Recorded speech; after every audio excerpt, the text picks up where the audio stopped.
चाचा कहाँ चले, सूंड उठाकर कहाँ चले। नमस्कार दोस्तों, आज मैं आपको एक बड़ी अच्छी कहानी सुनाने वाली हूँ और वो कहानी भी हाथी राजा के ऊपर ही है। उस कहानी का शीर्षक है घमंडी हाथी और चींटियां। एक समय की बात है, एक बहुत बड़े घने जंगल में एक हाथी था।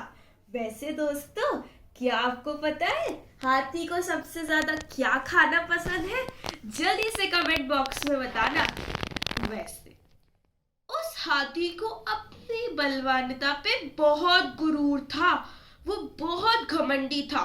वह सारे जानवरों को डराता और कहता, मैं सबसे बलवान हूँ, मैं किसी के आगे नहीं झुकूंगा। सब जानवर उससे डर जाते। वह गाना गाता, मैं हूँ हाथी सबसे बलवान, चाहे शेर हो चाहे भालू हो, सब उससे डर जाते। सब कहते, ये तो बहुत बड़ा है, इससे पंगा लेना हमारी सेहत के लिए अच्छा नहीं होगा। सब भाग जाते। एक दिन हाथी एक तोते से मिलता है। तोता कहता है, और हाथी कैसे हो? फिर उसके बाद हाथी कहता है, ए तोते, तुमने मुझे हाथी कैसे बोला? मैं तो इस पूरे जंगल का राजा हूँ, तुम्हें मुझे हाथी सरदार बोलना चाहिए। तोता कहता है, लेकिन तुम्हें तो कोई मानता नहीं है राजा। तो फिर हाथी को गुस्सा आ जाता है। वो कहता है, अभी तुझे बताता हूँ। हाथी ने अपनी सूंड से पूरा पेड़ उखाड़ दिया और उस पेड़ को जोर जोर से हिलाने लगा। उस पे बैठा तोता हिलने लगा और कहता है, माफी दे दो, माफी दे दो। लेकिन हाथी जो सुनता वो उस पेड़ को हिलाता गया और फिर आखिर में तोते को वो पेड़ छोड़ना ही पड़ा।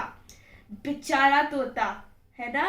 वैसे आप बताओ, तोता ज्यादातर कौन से रंग का होता है? जल्दी से।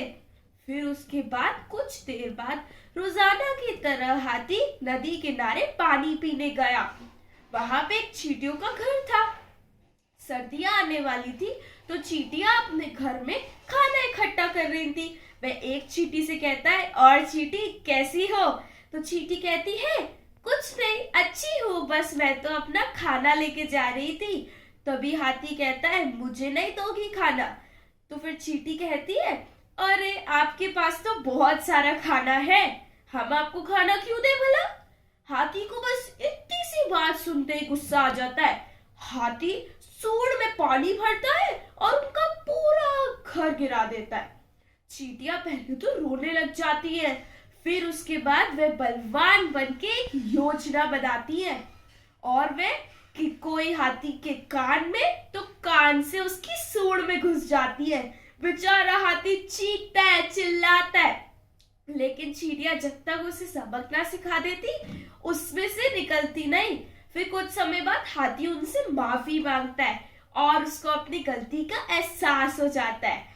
फिर उसके बाद फिर उस दिन से जंगल में चाहे वो जानवर छोटा हो या बड़ा, हाथी सबका आदर करता है।